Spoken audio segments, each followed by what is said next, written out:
Alright, hey guys, Cole here. Welcome back to another video. So before I get into this, I just want to say I don't have a lisp. For some reason it sounds like I have a lisp right now. I don't know what happened. Might be because I'm a little bit sick. That actually is probably why. But yeah, don't mind that.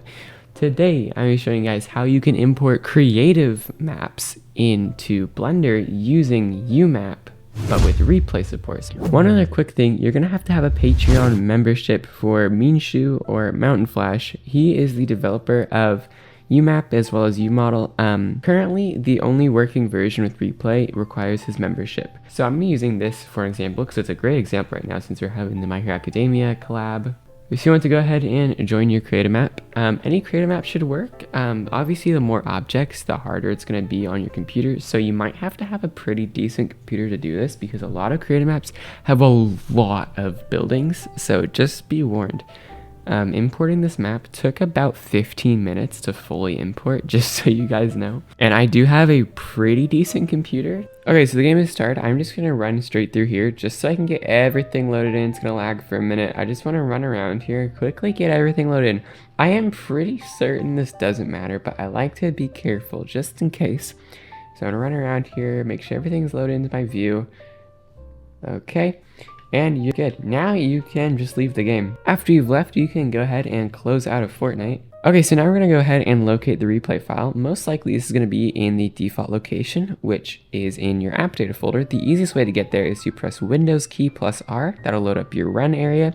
Then you can just type in app data. And here we are in here. You want to go to local. And then inside local, we're gonna find FortniteGame. And then inside of FortniteGame, saved, demos, and here are all of our replays. So here at the bottom is the replay we just made. Easiest way to find out if it's the replay you just made is by the date. You can see here, this was very close to the current date. Now we want to go into Blender. All right, once in Blender, we're gonna go to the first thing in the description. That will take you to this link. I will not be keeping this updated, just so you guys know. So this could be outdated at one point. Just go to his profile and you'll find the latest version of whatever UMap this is. From here, you want to download whichever version applies to you. I'm on Windows, obviously, so I'm just going to download the Windows one. Now that file is down, you want to go to Edit, Preferences, Add-ons, Install. Then you just want to find this file right here and press Install Add-on. I already have it installed, so I'm just not going to do it again.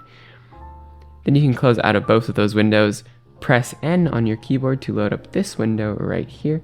So a couple quick things you want to make sure you do before you start exporting your UMaps and all that.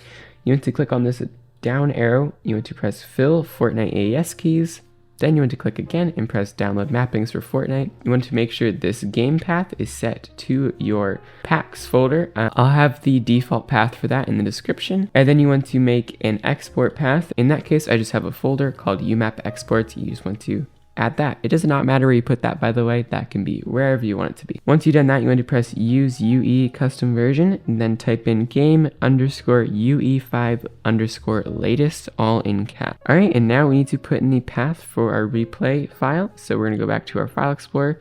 And the easiest way I found for this is to just click right here, Control C, minimize this, paste this in here, add a backslash, okay, and then go back to File Explorer and copy the full name of your replay file and then paste that in after. I know it's kind of a weird pain for some reason. And now we are able to press import.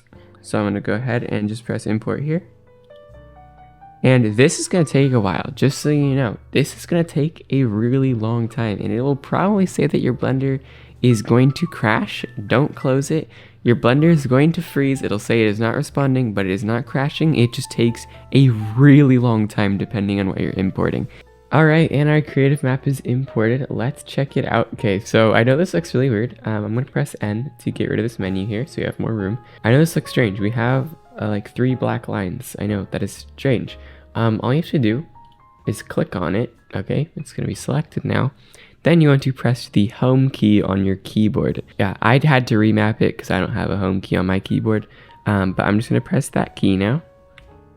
And now it's going to move you somewhere. I know this is really weird. We're out in the middle of nowhere. Just move your viewport around and you will eventually find the creative map. There it is. I know it's a really weird method. I don't know why it's like this, but here it is. And all of it's not going to be loaded in our viewport, so we're going to have to zoom in. But yeah, this is a huge map. This is the whole thing right here. And like, we can get really detailed in this. We're gonna do it really quick. But first, let's separate all these objects. To do that, you wanna click on your mesh, and you wanna press edit, menu search, and then in the menu search area you want to type make instances real, and you want to click this one right here. It's going to lag for a little bit depending on how big this thing is. This is pretty big. Basically what this is doing is it's separating all the objects, because as you can see when I clicked it, it selected all of it like it's one big mesh. This is going to make it so it's all separate objects, and here we are. Everything is a separate object now. We can click on each piece individually. It's a little bit laggy, but yeah. So let's go ahead and zoom in on here, and you can see the amount of detail. Now some stuff isn't going to be textured perfectly. There's a lot that you'll have to do manually. For example, this concrete, this is all concrete. You're going to have to do that manually, as well as the roads, but most of the buildings parts are textured, and yeah, that is how you import creative maps into Blender. If you guys did like this video, please leave a like and subscribe, and I'll see you guys later.